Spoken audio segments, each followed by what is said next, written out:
embrace that kind of childlike. I was thinking about it the other day, like childlike, almost like a sense of wonder. You know, you got to be interested and intrigued by things and like curious, and, like explore. You know, to be a good artist or a good creator. I feel, you know. Right. Well, what does creation look like? Like we were just talking about entrepreneurship.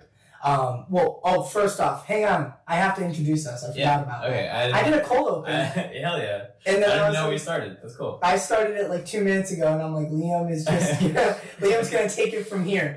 Welcome to Envision Podcasting, you guys. I am here with my good friend, Liam. He was on the very first episode, the series premiere, so we had to bring him back. Thanks for having me back. I had fun. It's fun. It's fun doing this thing, and I'm ready to talk. I'm ready to be a big I'm very, See, it's already hit me. He's ready to roll his tongue a lot. I'm ready to be a loudmouth today. But, it's been a while since I've been on camera in a consistent fashion, so it'll be a lot of errors, a lot of goofs today. So you have to have them. You know, if we just sat here and talked about like entrepreneurship or like creativity. I mean, it's cool and it's useful. It's a snooze fest. Yeah, exactly.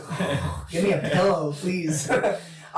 So you were talking about that. Like this is really cool because of the childlike wonder that we have, and this kind of personifies that. Do you feel like in your life now you have anything like that besides? Is that how you look at the clothing, Brian?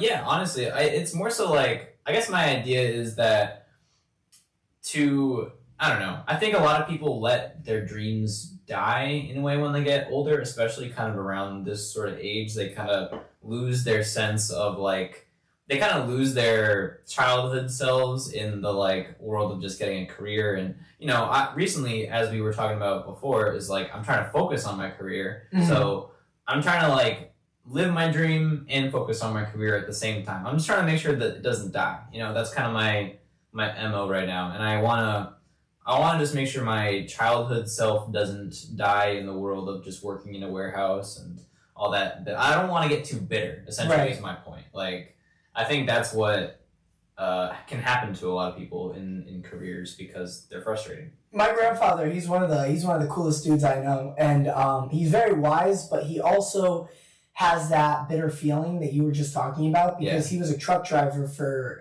32 years. Exactly. And it wears down people. Like it really wears people down. Right. And it's not like he didn't see it as fulfilling, but he just didn't see it as fulfilling, you know? Like he just didn't look at it like, oh, this is what I was supposed to do. But in a sense, he was able to raise a family. He was able to have a house. He was able to have all this stuff. So it's kind of like, what are we giving up here? You know what I mean? To get rid of that childlike wonder that you're referring to. It's like, you know, are we giving up the want to actually create something bigger than ourselves in order to fit into, well, maybe a warehouse, maybe a sales job, like a standard 9 to 5, something along those lines? That's one thing I like about where you're working now. So talk about where you're at now with everything, job-wise and your business. All right. I guess to paint a picture for the way my silly little career is gone, if you can call it that. When I started working out of high school, I was working with my mom at this little library place. It wasn't a library, but we did little odds and ends for libraries around the state, and it was kind of cool. Mm-hmm. And we did stuff for Yale, actually. And then once that building closed down, my mom started working for Yale, so that was cool. And I kind of was like, all right, what the hell am I going to do? So I started working at UPS as that place was closing down, so I was kind of doing both for a while. And then UPS was for 2 years. Mm-hmm. During that time, you know, obviously we were working together, and that was cool. And those are the good days. I became a supervisor, and we were, you know, chilling in the store aisle together. It was fun. We would just be cracking jokes on our boss, Scott. He was overweight. Oh, yeah. Okay, I don't know. I'm just going to throw it out there. And we saw this man run like his life depended on it, and he was like hopping over like surfing belts. On packages and shit. Stop. Yeah, it's quality. But yeah, I don't know. That was one of those places that really made me grow up because I feel like I was like around like 20, 21 when I started working there, and obviously, as you know, there was a lot of like kind of hard asses there, or just kind of mean people, just people who hate their lives and shit. Bitter. Yeah, bitter. Yep. And like as we were saying, like certain careers, especially like warehouse jobs, I feel like really, I don't know, break people down or just make them depressed or whatever, man. And I totally see it, like, and it's hard to find a mindset that doesn't get affected by some of that sometimes, you know. But I'm trying to be more positive. I feel like that's like the main thing. It's like when I was younger, I didn't really want to do anything serious with my career besides focus on content and stuff. And while I do love the internet and I love content and I still think it's what I want to do, like I want to make, I just want to make art and I want to make clothing and I like sharing it online. But I think I've always had this like, I was a little kid and I started using the internet since I was like 2 or 3. So I've always seen the internet as the new age thing that you should focus on, and that's going to get you the most eyes. And as I was talking about in the last episode, like I don't really agree with that so much anymore. Right. But to go back on my career, sorry, it's tangent. No, you're good. So now, after UPS, I kind of took a little leap of faith. I saved up a couple $1,000s, left UPS, and tried to become a web developer. And that's what we were talking about, contract work. So I was a contractor for about 2 years. I've done web development throughout my life, I think since I was like 16, but that was the first time I really did it full time. Right. So it was really fun. I was able to call myself a web developer, and it was just really fulfilling to actually be able to put that into a real career that I could use instead of just fucking around making websites just for fun. So that was really nice, but I didn't really get paid much, and I kept hearing these promises of higher pay or like raises or promotions or whatever, and then the first place laid me off, and that was pretty rough. And that was when the tech industry first started going downhill. And I think every year since then there have still been significant layoffs. So in January 2023 was when I lost my job, and so I was kind of in like a fucking struggle to find a new job. So I was just applying, and finally found another spot in the same world. As a web developer? Yeah. So I was web developing again. And this time, they promised me a higher wage. And I was like, fuck yeah, okay, I'm getting my raise. I'm getting what I wanted. And turns out, after a couple months, they put me down from full-time to part-time. And that really, really kind of screwed me over on funds. Right. They didn't give me any warning about that. And they kind of just said it was a temporary thing. And so from 3 months to like 10 months, I worked part-time, and I didn't really have a lot of money to sustain myself, and the people who owned that company, I can't get along with them anymore. I just couldn't stand it. I couldn't be there anymore. It was just such a shit show, man. And I hated my life for a little bit. It was kind of like similar to how I felt about UPS, just kind of, it was miserable. I hated it, and it's crazy to think about that.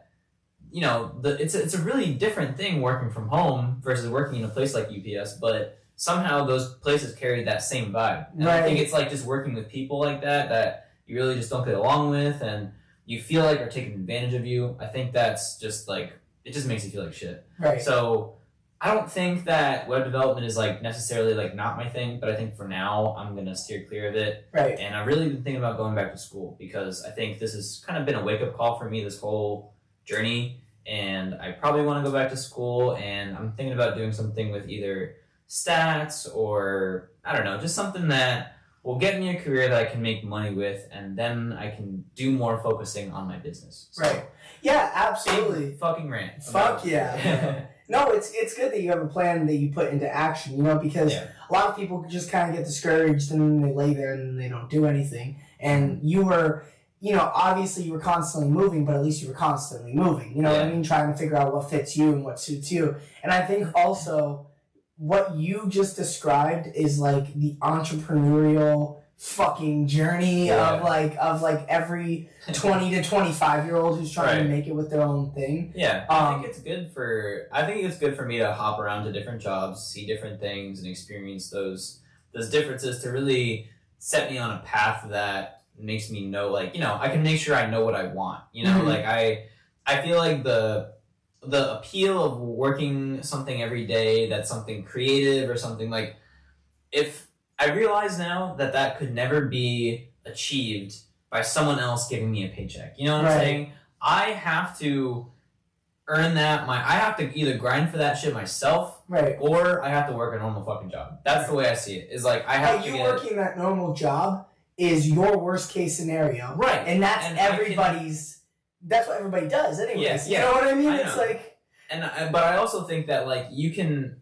I'm stupid for thinking that I couldn't do both at the same time. I do think that like. Yeah, over the course of my life, recently I've been able to spend more time than a normal person would have if they went, I say normal person, but comparatively, if someone just went to college and, went directly into a really well-paying job, they wouldn't have had as much time as I did to just figure out my artistic side of things, right, and just like what I want to do creatively, which I think is kind of equally as valuable. So I kind of see it as I was living out my youth. Right. And now it's like I'm 25, I'm trying to get my shit together, I'm trying to get my shit straight, and I'm trying to like really focus on doing that right for the first time. And I think that's like, I don't know, just a total cognitive shift that I've gone through recently. And I think it's been, I don't know, I think it's been good. I've felt myself get clarity that I just haven't felt in a very long time, and it's just nice. So yeah, right, it's cool. Well, it's great that it's cool that you said that, because when we were spitballing beforehand, I was talking to you about like independent contractor work versus being an entrepreneur. I feel like independent contractor work is like my way of saying I'm entrepreneurial without having my own business. You know what I mean? It's your way of being able to, you're your own, you run your own hours, you do your own thing for a company, you have to meet a certain amount of quotas or a certain amount of sales, a certain amount of whatever. Yeah. But it's like you can run your own thing. And that's what I like about that. I think it's definitely achievable. And one of the things that I was thinking as a web developer, I essentially was kind of, so you know how if you're an entrepreneur or, independent contractor, you are a person and you get clients, right? And you have multiple clients because you want to have multiple different sources of revenue, so you can have like a sort of sustained, as concurrent as possible. You want to try and get like a 40-hour schedule, be like a normal person and get like a normal paycheck, right? Right. So that I feel like I was kind of doing that as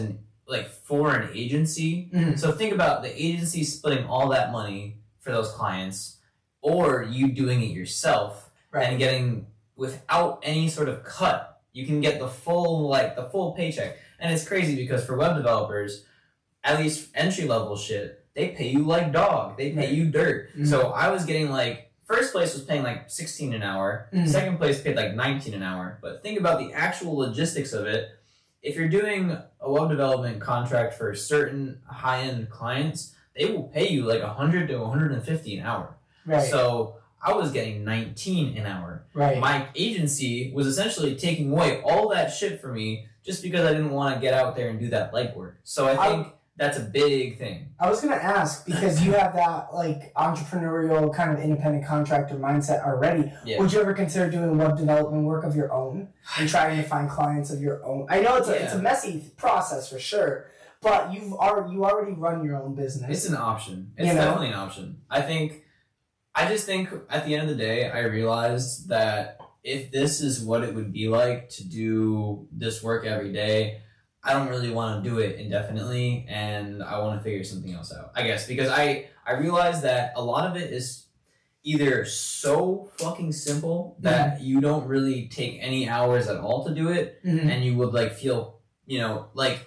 basically it's one of those things where I had a hard time justifying my hours always. They wouldn't just pay me to do an 8-hour day. They would make me fill out time slots of, this is what I did for this hour, and that's how I get paid. So basically, if I didn't have anything to fill out, then I wouldn't have gotten paid. So I had to kind of sometimes stretch little things into bigger things, into seeming like they're bigger things, just to actually get paid like a normal human being. Right. So that's what I had to do for agency. But on the point that you were saying that I could maybe do it myself, I think you're right, but I think it's just, again, one of those things where I probably wouldn't really enjoy myself doing that, right? And if I could work a normal job, that's definitely going to get me the same paycheck every week, and I don't have to stress about that. That kind of stress, at least right now, while I'm trying to think about what I really want to do and college and everything,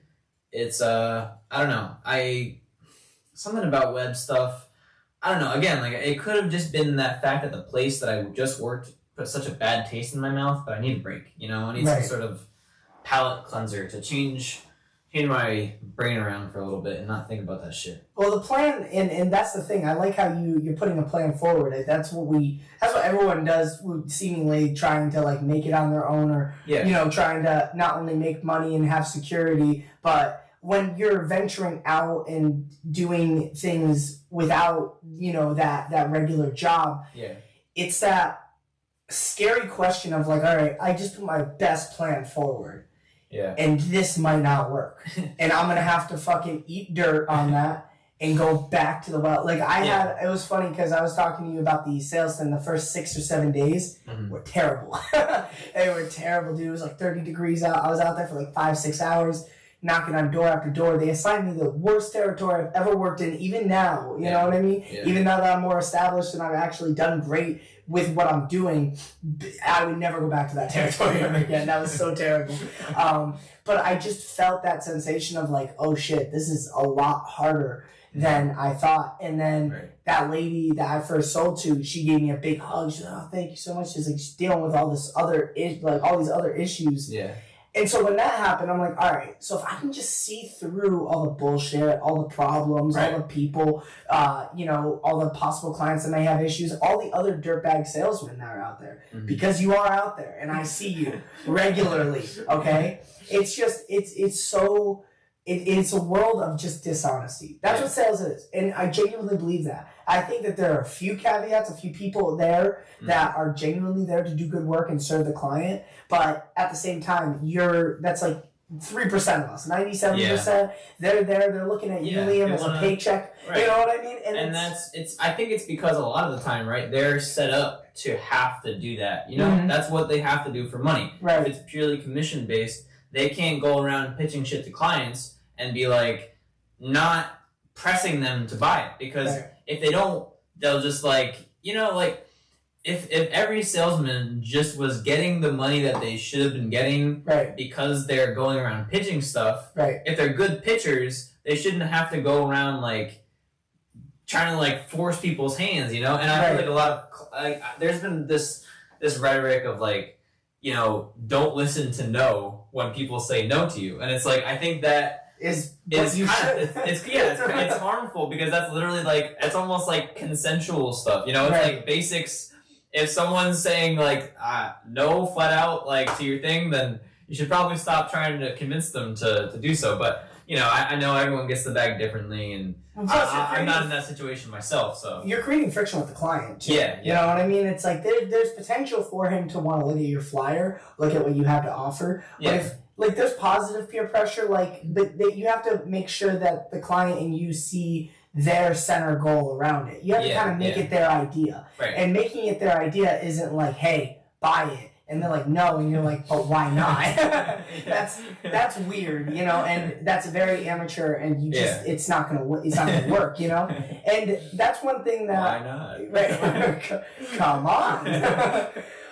But that's one thing that I can definitely relate to in the sense of what you're doing, because although I don't have my own business or anything, it's like I run the independent contractor work that I do as a salesman as my own business. Right. I think it can be considered your own business in a way. I mean, it's all about like, because some people actually just they'll register an LLC and then run their income through their LLC and then do special like business tax stuff throughout the year to write off some of that good old tax money.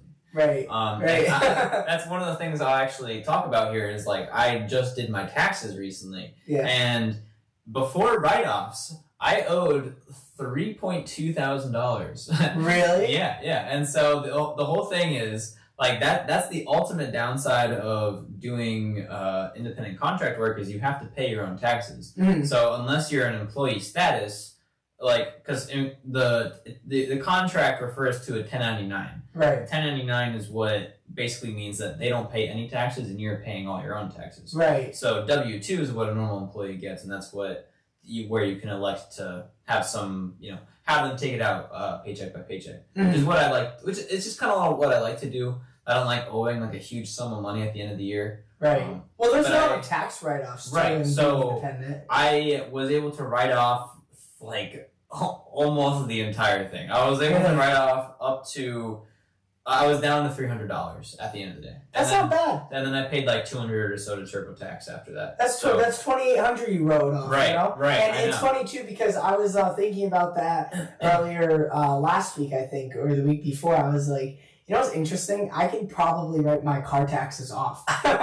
When push comes to shove and they're like, hey, you owe taxes. It's like, actually, this is a vehicle for my business. You know? Yeah, no, see, seriously, dude, like, that's the level that you have to go, because if you were to just play it like, if you were to just try and be like as by the books as you could be, you really wouldn't be able to write off a whole ton, because if you're not, if you're not really using your car to go to your job every day, then you can't. Like, I was working from home, but I was still legally. My friend was like, dude, claim whatever the fuck that you can claim that you've recorded and written down. And I was able to import some bank statements and stuff, so I imported a lot of data, and I was able to pretty much write off a lot of it as business expenses, even miscellaneous business expenses, just because that's just how it works. And he was saying if you do that and they don't, if it's not allowed, they will not accept the filing, and they'll just have you refile.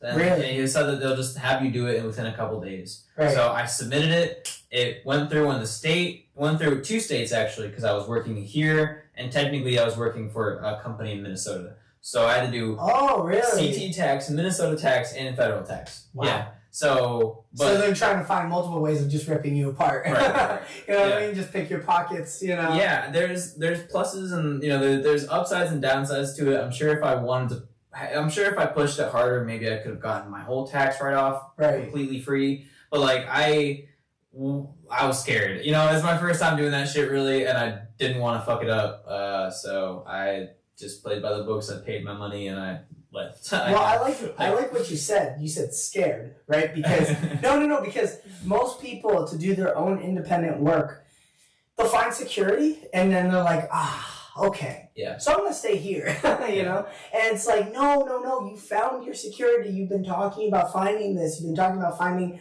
good medical, making sure you're getting a paycheck every week. That's the biggest thing for me, is making sure that I have medical. Right. That was one of the reasons why I picked up the DSP job, because I'm like thinking in my head, I'm like, all right, I'm not working too many hours. I'm working like 25 to 35 hours a week. Right. Okay. The routes end at different times. So sometimes I get home at like 6 o'clock, and I just, it's a good schedule that I can work around to not only do well with my clients and pitching in neighborhoods and whatever the case may be, but also I can have medical that's like substantial, and I don't have to worry about what happens if I get into an accident or lose a leg. You know what I mean? Like, no one can pay for that shit for me. I don't have insurance. So I think once you find that security, like you have, that's the time where it's like go time. You know what I mean? For sure. And so many people when they're younger, including myself here and there, but I've tried to really stray out of that a lot more, especially earlier this year. So many people, they feel like, oh, well, we can just kind of like get lit and party and have fun when you're younger. And it's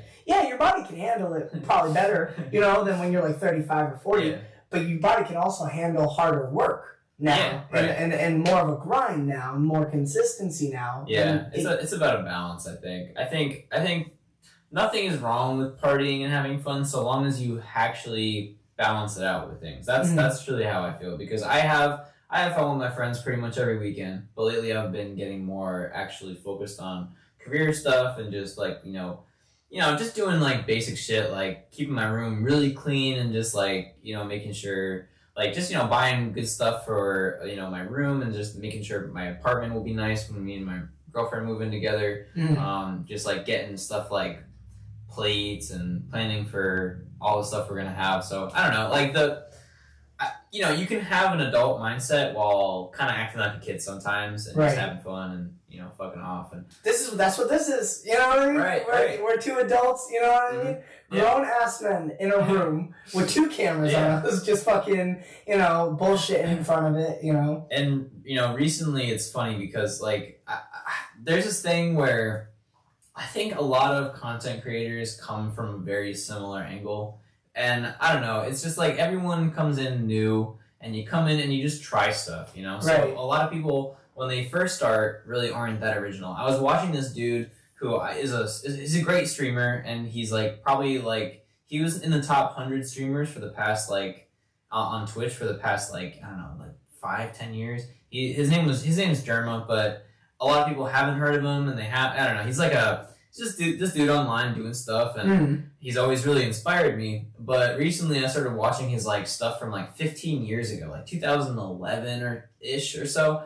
And when I was like a kid first starting YouTube, and he was like 25 getting into content, and it's just crazy for me to think about him being 25, just getting into stuff, he's just doing these videos that are so simple and like stuff that I would have done as like a 13-year-old. Right. It's just so funny to see someone go from that point that, I was at as a kid and just evolve and grow into this kind of like just entire brand and like somebody who's just doing all this stuff. It's just like, it's funny to see it's just funny when you can relate a little bit to all that stuff, because like you just can't even imagine, like I'm sure he never even imagined that this would get huge or popular or just turn into this thing. And I don't know, it's just a funny thing to me. Well, that's the perspective aspect of it. Right. Yeah. You have that, like, it's really is never too late. Mm-hmm. I mean, so many people, the guy that created KFC, man, was like 68 years old. Like, when he died a billionaire. You know what I mean? So it's like, you can't really say, oh, well, you can't really judge where you are in life by your age, more so by what you've learned and how you've developed. And even though you've gone over this journey over the last 5 years, you've learned so much throughout it that, the Liam that was 20 and the Liam that's 25 now, 25? Yeah. 25 now. It's so different. It's like night and day, you know? It's crazy because I think when I started UPS was really when I started doing my clothing, like officially. So yeah, it was really a 5-year span of just making clothing and developing as an artist. And actually in that span, I started to draw. I started to, like, for the first time, I really started to draw and make that stuff into art that I am happy with. And I've definitely evolved and changed. And I think also on that note, I'm taking a little bit of a break now just to, basically sort out my finances and stuff. So I've been making a lot of art and doing a lot of like prints as bring some stuff. Yes, sir. So I'll show it up to the camera. I don't know how well this is. Oh yeah. Okay. Yeah, the camera can see it perfectly. So, here you go. Here's some stuff that I've made. It's fire, dude. I've been really into that stuff lately, and it's been a little cheaper and easier for me to do while I'm trying to. Do you mind if I take a look at the one behind it too? Yeah, of course. One behind it. Gotta show both off. Yeah. Yeah. This was something that now you had posted this on Instagram. Right. And this was really, really a trippy piece that I posted that I thought was like cool because of that center part, but how everything gets smaller. Right. As it goes in, and a little optical illusion almost. Yeah, I liked it. And it's like, people look at this and they don't realize how long it takes to actually make this. They're like, oh, well, Liam was just squiggling. It's like, no, like when you actually look at the art for a longer period of time, here, let's see, so you can see it right there. I like working with simple things and making a lot of detail. Right. And also it's meant to be turned to the 90 degrees the other way. There you go. Yeah. There you go. Oh, really? Yeah. You're a liar. No. That's crazy. Nah. Oh, I showed it the wrong way. My bad. It's okay, man. No. Well, it's a new perspective. I was gonna say it looked good as fuck for sideways too. Yeah. So either way, but yeah, you guys, if you guys do not buy from this man, you guys are bad people. That's just the way we have to say it. Now that we're showing stuff off, I'm gonna show off my shirt a little bit too. Yes, sir. Oh yeah, people can see it. So I don't know, some big art here. People can see it indeed. And yeah, I don't know. I'm really happy with the shirt. I think it's clean, and I think it goes really well with the shoes. Yes, it's a bit of a fit going on. I don't know. Sir. I like making little mix and match outfits because that's just what I like to do. The shoes are excellent. We were talking about that last episode. It's like, I don't know if these are like hiking shoes because you said that you had said that you went on a hike in Vans or something like that. Vans are pretty much the only shoe that I wear right now, and I basically, once I started making customs, my girlfriend just loves to go on hikes and stuff, and she has a dog, and there's just all sorts of, I don't know, she does not fear the dirt, and I don't really go on, I don't really go out in the woods by myself a lot. I mean, I don't really do that ever. Most people don't do that. Yeah. But I don't know, the thing, I don't know, I'm a bit of a suburban dude, and I stay indoors a lot, and I'm a bit of a bitch. So, but my girlfriend loves nature, and so she gets me out a lot, and got some of my shoes dirty, but honestly, I don't care, and that's about it. But I've been smarter about it, so I don't really wear the good shoes out. I have pairs that I kind of think suck or are dirty already, and I just wear those out when I'm going out and doing stuff like that. But so let me ask you a question: how valuable has a long-term, stable, good relationship with a woman been to entrepreneurship for you? I just think I think honestly, it's hard to juggle a lot of it's hard to juggle career, relationship, and dream stuff. But I do feel like it's one of those things that has definitely improved my life overall and made me happier. And so I think in that way, it's attributed to the positive, my mindset that I can get into to make art and stuff.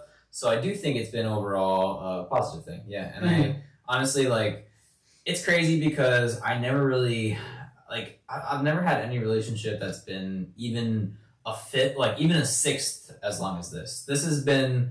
This is 5 years almost, right? Yeah, this is almost... Well, it's actually been 5 years. It's almost 6 now. So Are you serious? Crazy. Yeah. Really? Yeah, so I don't know. I've really found a girl that I really love, and I don't know. It's been just fun. Hell yeah, dude. I don't know. It's a lot of my high school relationships were crash and burn after 8 to 12 months. So it's very, very different for me, and I'm kind of... It's funny because, you see yourself grow older as it goes on, and it's...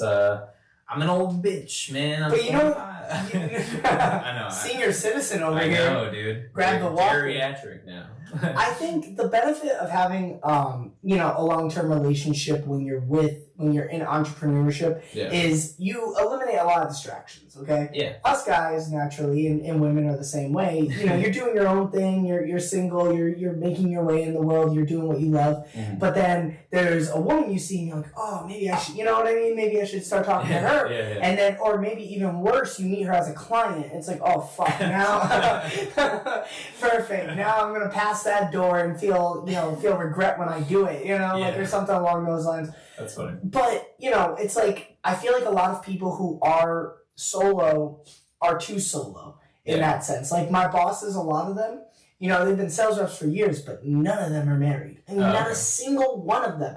They don't have anybody. They don't have a partner. And I'm thinking in my head, so you guys made all this money over the course of years. You did everything you wanted to do. You did the door-to-door work. You did the phone calls. You did the everything. But you never managed to have an at-home life. Right. So that kind of accounts for the balance you were talking about earlier. It's you want to be able to have stability and not a person to go to, but a person to take care of and make yourself better for, which I think you're a really good example of. I think honestly, I had a moment recently where I realized a lot of my youth had been kind of chasing something that I didn't really want at the end of the day, because I think about a lot of the stuff that I was interested in as a kid was kind of like low-key motivating me to try and be this internet personality where I wanted to chase popularity, kind of internet virality, and just make a name for myself and stuff, and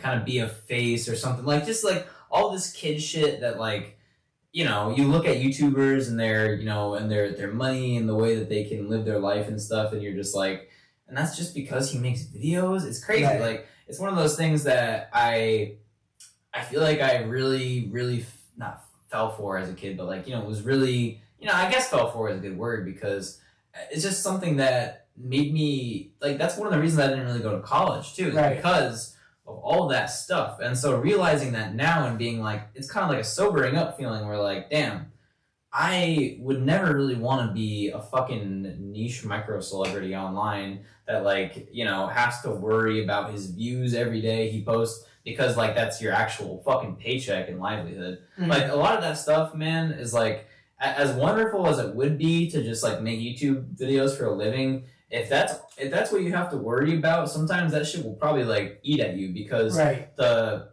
shit comes and goes all the time. Sometimes you hit a spike of viralness and it goes away. A lot of my old YouTube videos, some of them would hit 10,000, some of them would hit 500,000 views. Really? And it was and I had a couple thousand subs, and it was kind of this, obviously I was never a fucking not even a micro celebrity, bro. Nothing. But Right. I was nothing. I was just a fucking kid. But you get these little moments of like, that was my my peak, or so you get this used to these numbers that are gonna not be permanent, and then you get to like expect it or something, and it's like then it goes away, and you're like, what? Where is it? And it's like then you try and chase it again, and it's like you're doing all these things that aren't really what you're not really having fun anymore, and that's what I kind of fell into for a while, and I've realized that for a while now, and that's what I've been trying to do differently on Instagram is like just actually post just when I want to post stuff that I like, stuff that I want to wear, and that's the bottom line for me. I don't really care about how many people see it. I don't really care about all that shit, and right. I'm trying to distance myself from that as much as I can, really. Right, so. And I was gonna say, wait, have you ever heard of Tupac's song "Fame"? No, I don't actually listen to much Tupac. I don't know what it is about his flow, but like I respect him, obviously. He said trash. Get the fuck out of here. It's kind of like, have you ever listened to MF Doom? He's like, I have. I've listened to a couple of his songs. Yeah, I think he's totally a good rapper. I just think some of his songs just don't hit me in the right way. I don't know what it is. He just has this really unique flow. Well, the meaning behind "Fame" by Tupac was exactly what you described. It's that intoxicating fantasy that you have about having a fortune, but that coming with fame. And then the idea in that, the autopsy of the song was like, hey, can you really handle that? Mm-hmm. Which most people can't. You have this want to be known by everybody. It's like, everybody?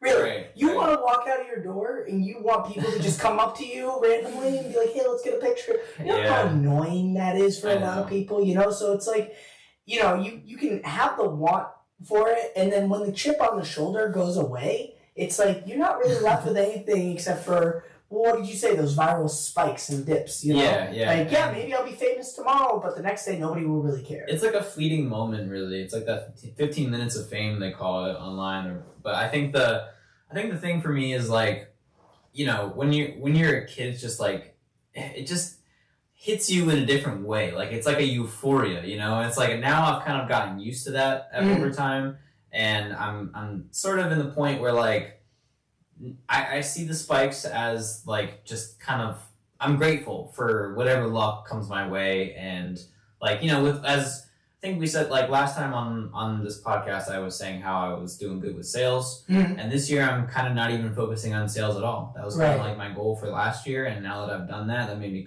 feel accomplished, and now I'm trying to just go back to making stuff that I really like, because it's been honestly, it's been like since September of last year that I've made an actual piece of clothing, and I feel like I've slowed down for a while, and I've just taken my break, and now I'm back at the point where I wanna start the fire back up, bro. I wanna start releasing shit, and I wanna get excited about it again. And it's like focusing on just that, because I know right now Instagram isn't doing very well, and honestly, I don't give a shit. I feel like I'm just Instagram as in the app or your Instagram? I think both in general. I just think like I've seen a lot of people complain about it.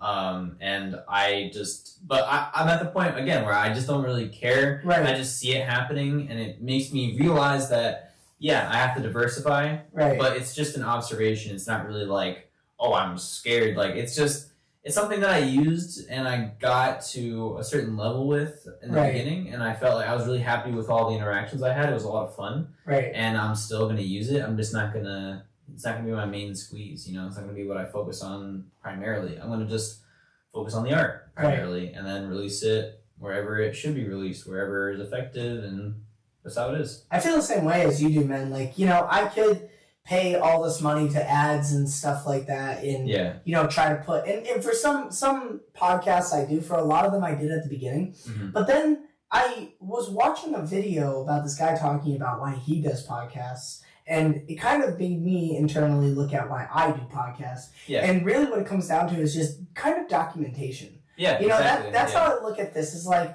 okay, when I was younger, what platform can I look back at and be like, who did I meet? How did I speak? Who was I? Who was I trying to be? 100%, 100%. It's like that documentation aspect. That is why I love all my YouTube videos, even though they're cringy and like just should never be shown to anybody. I love them. and they're amazing because they're just these little memory capsules that will exist forever. As long as YouTube is up, my videos will be there somewhere, and I can access them and see how I was at 17.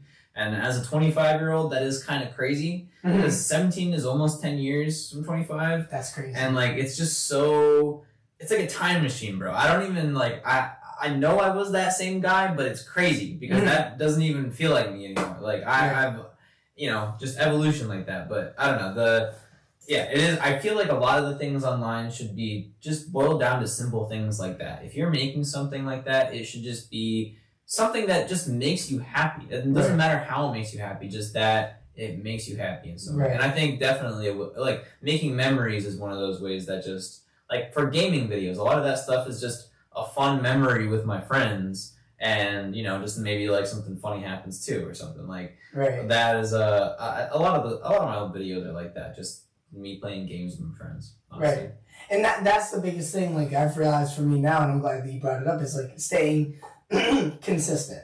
You know what I mean? And staying consistent so that way I have material to look back on. You know what I mean? The hopes are that this podcast goes to the next year, 5 years, 10 years, 20 years, whatever the case may be. But even if it doesn't, and I have a solid good year of podcasting, I can look back at myself and be like, man, that was really cool. Like I did that for a year straight or something like that. You know? And I think if you even connect with just one person, like I swear to God, there's this one podcast that I listen to that I mentioned before called Sleepycast that like I swear it's like 2 seasons. So they did like a 30 episode run and then they did another 30 episode run.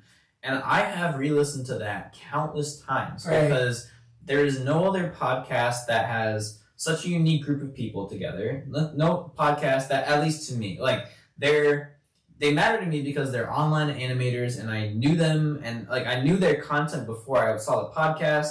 And so it was like this whole like perfect storm of just like, it was like 2014. It's really old now. No one even fucking remembers it. But it is just a gem to me, bro. And I will re-listen to that shit like as like a comfort thing, It's like a nostalgia thing for me. Like I remember, like, I don't know, I remember doing it when I was 16 and it just brings me back to that time where I was in that job and just putting my headphones in and I don't know, it's just like it teleports me back to then. And I think like what I'm trying to say is like if you connect with anybody, that could be your podcast for them. Like me, I don't know, like there's so much out there that like, I don't know, you never know how your stuff looks to somebody else. You never know if that stuff is like the most inspiring shit to them ever. And that's like been one of my favorite parts about this is that sometimes I find out that artists that I like have been inspired by me and I didn't even know it. Really? And yeah, I've talked to a couple people actually recently that have said that very thing. Right. And like, I'm just like, well, that's like,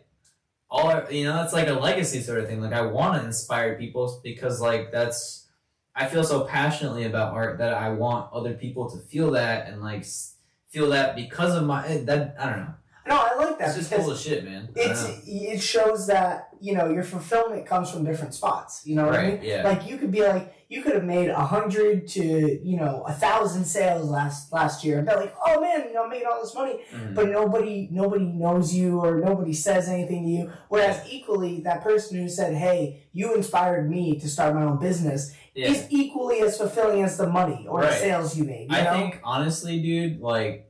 It's funny, but like thinking more about the business side is just stress. Like thinking about sales, thinking about this and that with like, the fees and shit. It's just stress to me. The art and the actual pieces that I'm wearing that I get to enjoy, that I get to hang up on my wall and shit, like the stickers. Oh, I forgot to wear my stickers. That's fine though. But I think we're gonna stick it to the wall. We're gonna have a little competition. Just start throwing them up there. It was a fire set, but I think like the importance really is just that I'm making things that I like, and that I think are just cool in general. And the icing on top of that is the fact that people around me always tend to be really supportive about it and just like complimenting, or they'll buy some stickers or something. So I do that at work. I just showed him my stuff for a little bit and then he bought a hoodie and a shirt and I was just like, fuck man, that's like super nice of you. And like all like those interactions are just like, it's just crazy to me like that I can, that's what I can do. And like, that's just because somebody saw something that I made. Like, I'm not out here pushing products to people. I'm not out here like being like, oh, like, like I'm hitting this sale goal. Can you do this for me? It's just like, I do this thing and they're like, that's cool. I want to support it. That to me is just like authentic and genuine and real. And right. It's crazy. Like I that's the part that will never get old to me and that I'll always really appreciate. I agree with you. And I think that like, having that fulfillment from people, you mentioned how business is messy and it can be one of those things that become daunting and really wear on you. Yeah. When I had that lady give me a hug because I gave her fucking internet, you know what I mean? Yeah. I remember feeling a way of like, my mind was out of the business. It was out of the sales. It was out of the rapport. It was out of any of that. It was the fact that I made this lady's day better. Exactly. I made her life, quote unquote, better, and it's funny because we talk about internet like it's first world convenience, but really, honestly, you should see the amount of people that own their homes because of it. Right. You know what I mean? It's like a lot of people work remote jobs and stuff, so it is really important for a lot of different people. Exactly. But the overall point is like you said, you had that fulfilling, like, man, like I can do that. You know what I mean? It's like, it is wild, man, because it's just the concept that someone would spend their money on one of my products, especially knowing how I am with money. Like, I'm not great with it, and I'm getting better about it recently, but I think the thing is, like, I know the economy isn't great, shit's going up, people are cutting costs and being bitches about it, and like all companies are just being, I don't know, just like there's a lot of economic stress going on, and I get it, but the fact that someone will still spend money on my clothing is just like, damn, like that means the world to me right now. And like that, like, yeah, you can see it as like, oh, that's a sale, but you can see that as that's someone giving you like their hard-earned money, and that's like respect. You know what I mean? That's like a gift. That's like a real gift. I don't know. Like, right. And they're just like half the time they're just like, oh, it's no big deal, I'm paying you for a thing, but like it just feels like. I don't know. Just you're very appreciative of it. Yeah, right. No, that's a good thing because you could have been an asshole and been like, yeah, fucking take it. You know what I mean? Most people buy my shit. But it's just not. That's not even true. But anyway, like. But like, what was I talking about? Bad salesman, car salesman, used car salesman. Oh, of course. Why wouldn't you buy from me? Look, why would you say that? I was once at a door and this guy said, "I want to tell you everything, the good, the bad, and the ugly of our product." Why would you say that? Why would you even bring that up? Because the way you just framed it, you're telling a client there's good, bad, and ugly. They're going to believe there's good, bad, and ugly. Right. Maybe they already have that predisposition, but leave it there. Don't bring that side out of them. And we lost that client, by the way. I should also mention. Very good. He did not play ball with us. But I'm just thinking in my head the whole time, I'm like while he was talking, I'm like, because you see salesmen, they just babble and babble and babble. It's not actually about having a conversation. It's more of like, like when you sell clothing, you're not going to tell the person every single aspect of how you made that clothing. Yeah. Because you're just babbling at that point. They know that it's clothes. They don't really care about how it's made. They like the design. So you play off of that and make it their idea to buy it, Right. And so it's just, you see a lot of, used car salesmen. Again, I'll use that because like you see so many of them now. It is bad, and they only really care about that money aspect of it. You know what I mean? They don't really care about serving people or helping people. They primarily focus on the dollar signs, and people in business do the same thing. And yes, I get it. It's your way of making money. I'm with you. You know what I mean? It's my way of making money too. But there's an efficient way of doing it where you're not coming off as a dick to every client. And like ethical too, right? Right. I think one of the things that I see a lot about clothing brands that, again, like, I think the initial desire for me to make a clothing brand isn't, and, I was going to go on this topic, too, of how I don't even really like the term clothing brand anymore. Okay. But I think the thing that made me start doing all this is that I didn't really see much that inspired me or that I really connected with in any sort of fashion, And I feel like, there's a lot of cool stuff out nowadays, and especially with, like, shoes, there's a lot of, like, I see it, but especially with like the art on stuff in general, I felt like there's some things that do fit this bill for me, but for the most part, a lot of clothing brands, even from people that I respect, tend to be like a logo just pasted on a billion different products or just like text or something lazy. Right. It's like a lot of it is just very clearly something that's been made to make them money, right. and they didn't really put a lot of effort into it. And it's like the fact that people love to wear stuff like that kind of baffles me. But that's about all the social stuff. You know, there's like a huge social thing about why people buy products from different people and why people push like influencer products and stuff because you know it's easier to sell that way. And I don't know, I get it that like I need to figure out my game in terms of like marketing to people, but overall I do think like for making products, I think I'm just doing what I want to do, and that's all I'm ever gonna do, man. I'm just gonna try and appeal to myself, and then usually that ends up making things that other people appreciate, and that's just how I do it. And usually when you do that too, you probably are gonna make the most sales in that mindset too, yeah, because you're not like looking at how to appeal to, you know, an audience so much as you're looking at what kind of creative spin can I bring to clothing. Yeah, you know what I mean? Yeah, it's more so just coming at it from the consumer's angle necessarily, more so than the producer's angle, because I think I don't know. I just tend to see a lot of people focusing on, you know, as you said, the numbers and the sales of it more so than the actual product, and that to me it's just not what artists or creative people should be doing, but it's what hustle culture has kind of promoted people into doing. Right. So it's like people want to like double their money and stuff, and so they're just putting, and it's like, you know, it's all investments and stuff, and now a lot of it doesn't really do too hot, but like it's crazy because like bands and stuff make killings off of merch. Like a lot of people who do performances and stuff, like we were talking about last time at shows, like merch sells like fire, right? Especially if it's related to something that you really like. So right, and there are a lot of drunk people who, you know what I mean? It's you just kind of find them at the perfect. It's like walking in on a person who, you know, hates their current solar company, you know what I mean? They're seeing the bill and you're like, hey, you know, funny enough. Yeah, I mean, I think there's something to say about being at the right place at the right time and being, you know, just getting your stuff out there in front of people. Right. And that's why that's why I do have a part of me is like, man, it does suck that Instagram isn't doing as well recently. And that's just an authentic part of me because I just want to have a platform to be able to reach people and like show people my thing. And like that's at the end of the day, sales aside, numbers aside or anything, I want to be able to like reach people with stuff. And that's what I'm kind of trying to figure out is like what's the best place or like what's the best method I can actually use to reach people, which is why I'm trying to do some in-person stand type bullshit this week. So yeah, well, I don't know. I'm going to push myself and try to do it. I was going to say, I like that you mentioned that, like, you know, you just fuck the sales, fuck all the bullshit about, like, the actual, like, selling of the clothing. What can I do to market and connect with people so that way they can see this more as a brand rather than just, like, oh, well, how can I sell more T-shirts and stuff like that? And I also think that, to your credit, you've done what a lot of people haven't. Like, when people start making money off their product, they tend to be like, okay, how can I make more? You know, and then they start thinking about how they can scam people into making,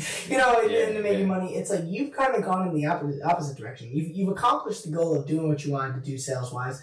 So you're like, all right, how can I market myself better? And I think you already have that too. To be honest with you, on your Instagram, you have a really good foundation because the most important thing that you have is you have posts dating back to 2019. 2020, which means they're dealing with a handed expert. You know what I mean? Like, seriously, like, all you've been doing over the last 5 years is perfecting your craft on developing clothing. I think, I try and see it as, like, a portfolio, like, instead of, like, an active marketing platform, if that makes sense, because I think, like, I've honestly, we were talking about ads before a little bit, I put a lot of money into that, and I think that it was working for a while where I was seeing growth authentically aside from the money I was spending. But recently it's been pretty much just a money pit of just putting in money and not really seeing a return pretty much at all. I mean, like I am seeing somewhat of a return, but you're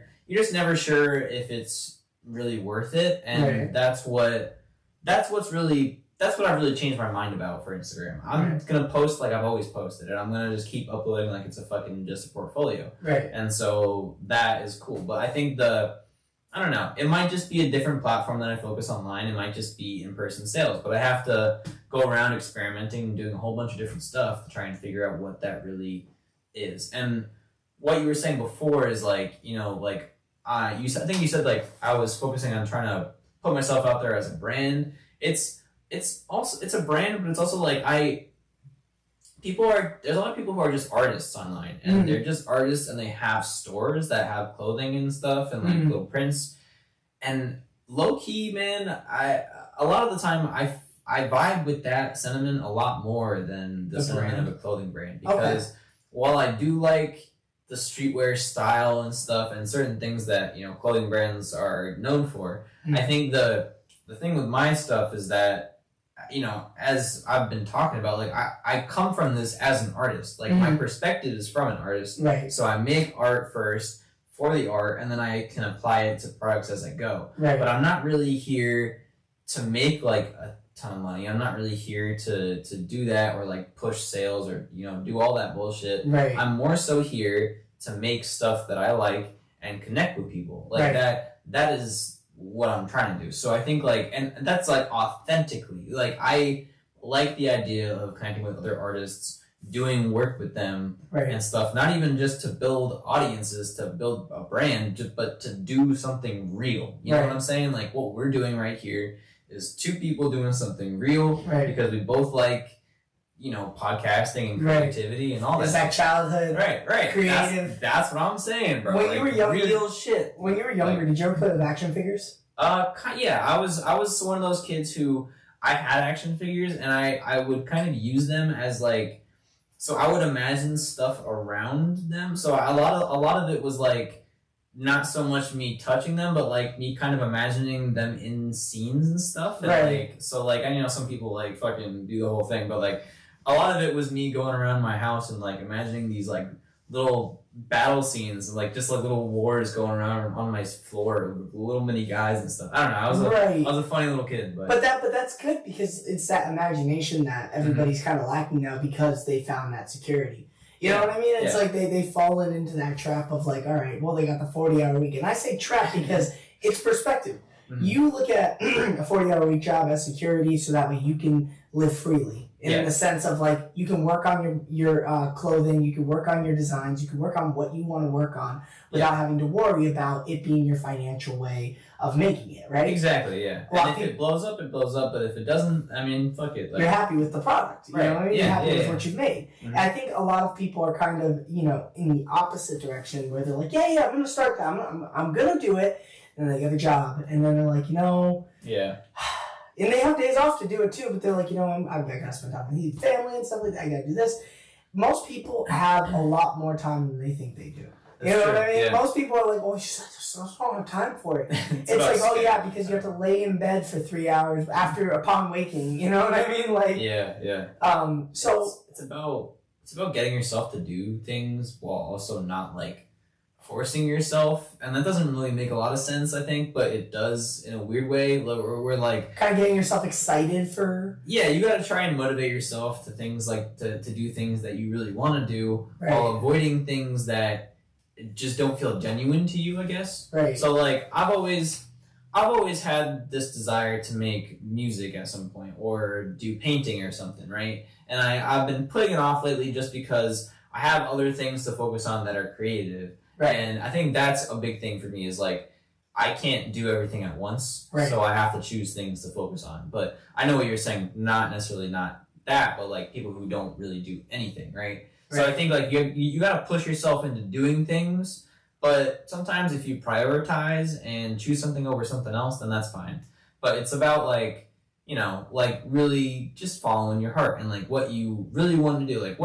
Like if there's something that you've been thinking about doing forever and you just don't do it, you got to give yourself a push. You know, you gotta do something to make it happen now, because if you don't, then that pattern is just going to keep continuing of you not doing things. But for me, like my whole life, I've been pursuing things. I've been pushing different stuff, and a lot of my problem actually is I can't focus on one thing. I can, as a kid, I would go from this to this to this to this to this. And even up until I was like 18, 19, I still kept pivoting. I kept changing stuff. And like, now I'm in this like state of like 5 or 6 years, no, maybe like 5 years now, but like just focusing on this kind of one idea of making products.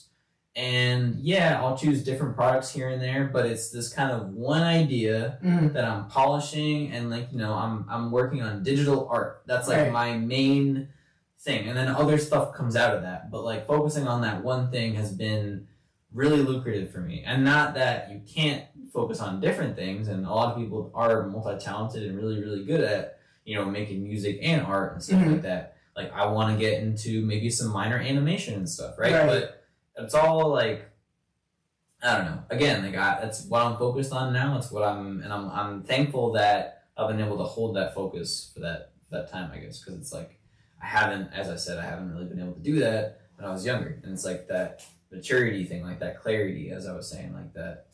I feel like I've been gaining from that. You know? Do you think it's necessary for everyone to have a creative outlet? And I mean necessary.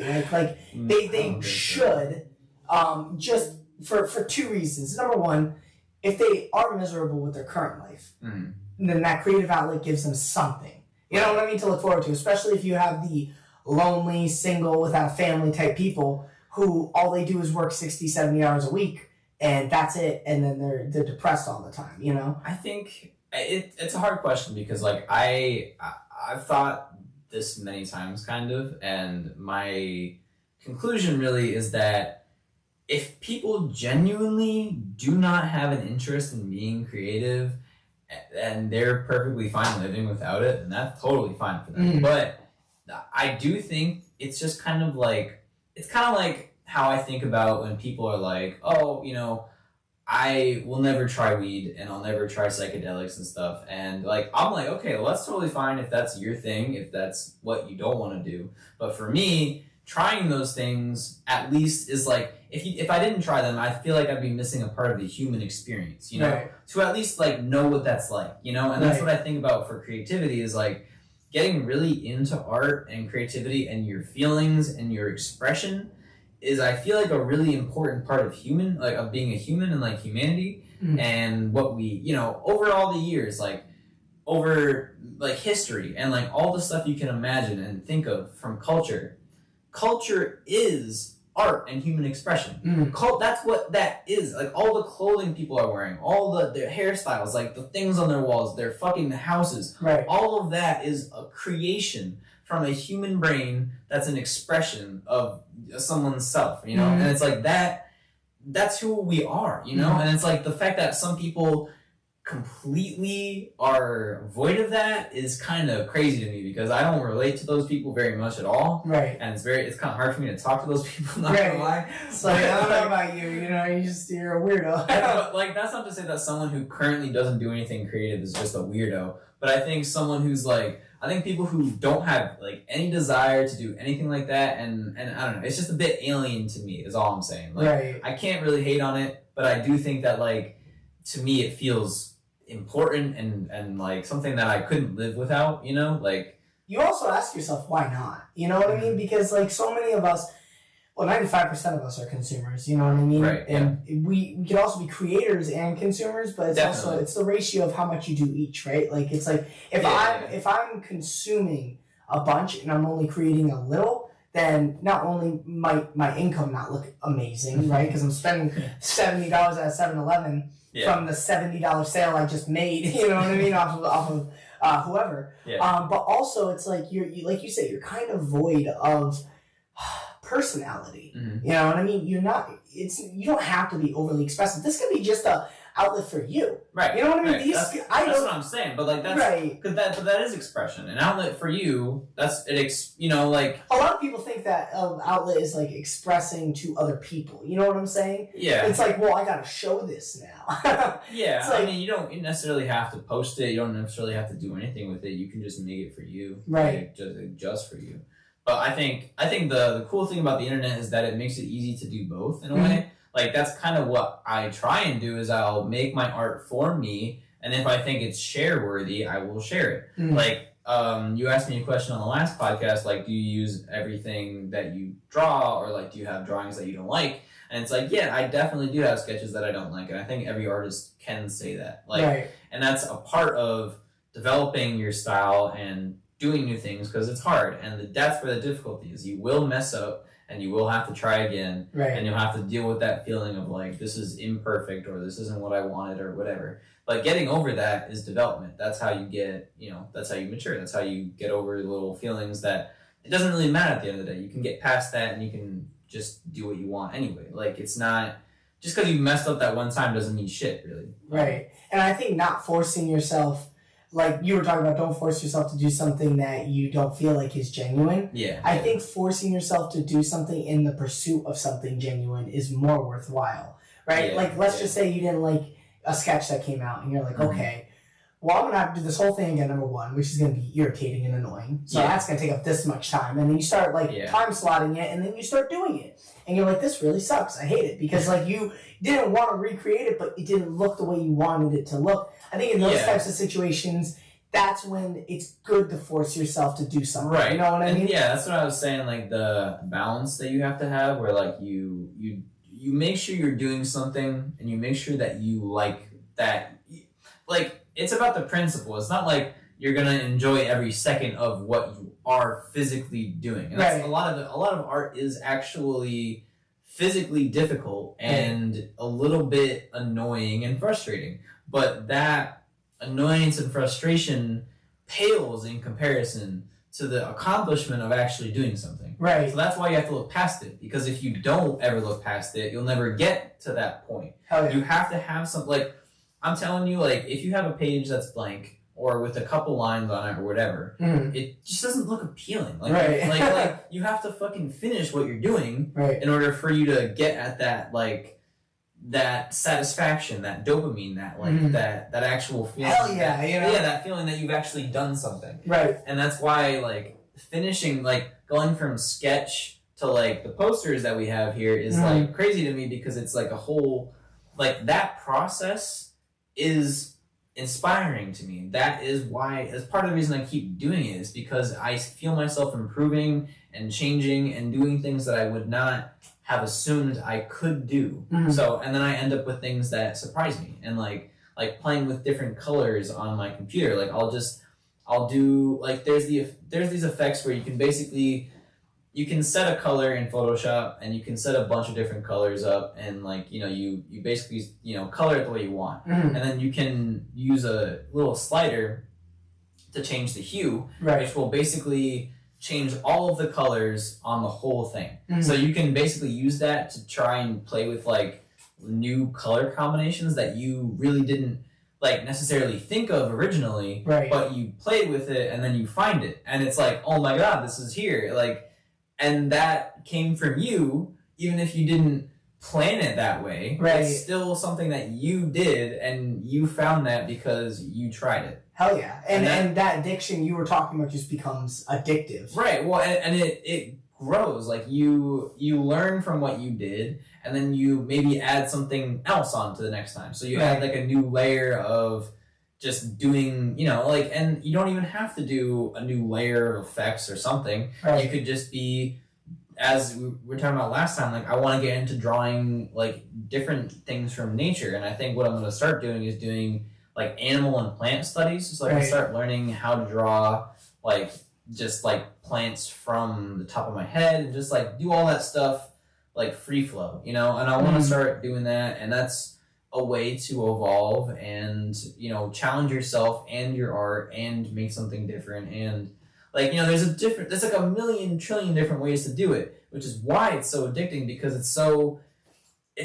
infinite. You can't, you can get bored doing that, but if you have a certain mindset about it, it's hard to get bored. Right. And I like that. I like that creative critique mindset you have. It's like, oh, I can't let myself mess up on that. There's no way. Now I gotta go back and figure out, like, why the color wasn't correct on that. You know what I mean? It's like the where I mess up more so is, like, drawing necessarily, because, like, in the digital space, I find, like, if you keep molding it, you can eventually make it into what you want. Right. And that's essentially it makes it easier than having to restart an entire drawing. So usually the drawing is what ends up being more frustrating. But surprisingly, recently I've been more satisfied with my sketches, looking at them sometimes even, than the finished finalized product, only because I know that my hand made all of those lines, and that is like something I was never able to do previously. So like the fact that I can do that and not have to rely on technology to some extent is really cool to me, and just has this personal, like the sense of personal satisfaction I don't always get from prints. But prints, you know, like that's why there's value in exploring all of it, because sketches make you feel different than prints do, make you feel different than the clothing, like the shoes make me feel different than the shirts, and it's just like I don't know, there's so much to it. There's so much I can get into and be interested in that like I have a hard time like finding the end of it. You're going to be on this podcast again, so where do we expect to see you by the time you come back here in a couple months? Where? What mindset do you feel like not only are you going to be in, but like where are you going to be with the clothing business? Where are you going to be at work-wise? Like where do you see yourself in the next like 2 or 3 months? So what I'm trying to do, and I don't think I'm going to get promoted or anything in the next couple months, but I'm going to go for a promotion. I'm going to try and get that sick raise, and then it'll get me the paychecks that I need to kind of move out of my house, and that'll kind of change my whole life. But if I can do that in the next couple months, man, that would be crazy. But either way, it's my goal. And my business, I feel like what I'm going to try to do is the summer, I'm definitely going to try and get out some solid shirts, because shirts, man, like, I don't know what it is. I made a lot of hoodies, but I feel like wearing shirts out in the summer, it's just a vibe, bro. I'm so happy that it's warm enough to actually just like take off my hoodie and my coat and stuff. So I'm going to put out some decent stuff, and a lot of my art that I'm really proud of has been made recently, and I haven't had a lot of money to put that into products. So now is kind of my chance to choose the best out of my catalog right now and put it to as best use as possible. Not really spit out shit that, like kind of, I don't know. I feel like we were vaguely talking about this, but like my whole motto is like I have all this stuff that I can put out, but I don't want to just put it out because I can. I want to choose the thing that feels right to me now. And I don't want to just like, I just don't want to get in that habit of spitting stuff out because it's time to make something new. I want it to be like a thought, like a real process that I go through. And so I have to figure it out. I have to figure out what exactly I want to release on what. But my thoughts are brewing, and I want to do at least like one differently colored like shirt or hoodie. That's something that a lot of, like we've talked about it, and I think it a lot too. Like I focus on just a certain couple colors, and I want to expand. Now, for our good audience here, how much are these? Okay, so posters run for about like $13. And they don't come with, I just don't sell them with the frame right now. So I just buy them on Amazon, but posters are like $13. Shirts usually run for about like $30, $30 to $40 for a shirt, and then $40 to $50 for a hoodie, depending on how much. He needs to put out the Sleepy Design shorts. Telling you, they're coming. I honestly, Sleepy Design sandals. I one time had a crazy idea for like white pants with like embroidery, like red embroidery, from like all up the bottom. I have some ideas, bro. Oh my god, I almost killed it. Goodbye poster. Oh, you're good, man. That's resale value on this just went down. That's my personal copy. I put it in my room. So and here I am throwing it around the podcasting room. Like, don't worry about it. But yeah, no, man. And another thing I want to get into recently, I've thought about this, is like, so you know how like, I don't know if you know this, but you can put up your stuff like if you made shirts, you could put them in Walmart. You could fucking sell them to Walmart. But they give you such a shitty revenue split that it's really not really worth it. And it's you would have to do something like that to get your name out there. You know what I mean? It would have to be some sort of marketing ploy rather than this is where I'm going to get rid of like a lot of my distribution. But I think what I really want to do is especially the posters and stuff, I can make them at enough of a margin to actually sell them to a company and then actually be able to make money off of it. The issue with a lot of the shirts and the hoodies is I don't print a ton of them, and because of that I don't make enough of a profit margin to like have it make sense for me to sell them to stores right now. It's just like something I can't do because I don't make that much money.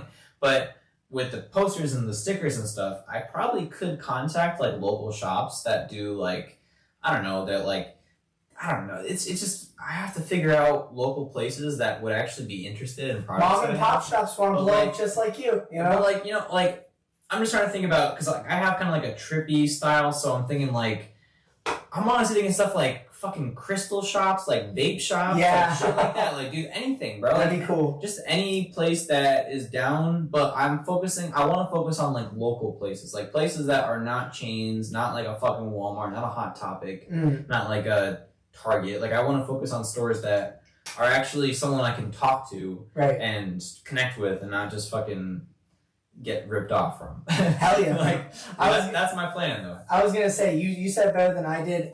His Instagram is down below. You guys have to pick up one of these posters. Sleepy.design. Sleepy.design. You have to pick up one of the shirts. It's a requirement, unfortunately. Yep. Fortunately. Your tax. Give me Come on, give me he managed to wiggle his tax down to the 300. He's like, I need to figure out what I'm gonna do. You know what I mean? Man, right. Pay off that 300 with shirts. Man, I owe the IRS. Come on, pay up, please. But yeah, I appreciate for having you on, man. I'm definitely gonna have you on within the next few months. This was my first guest on this podcast, so I appreciate you, my man. OG, bro. Yes, sir. Thank you.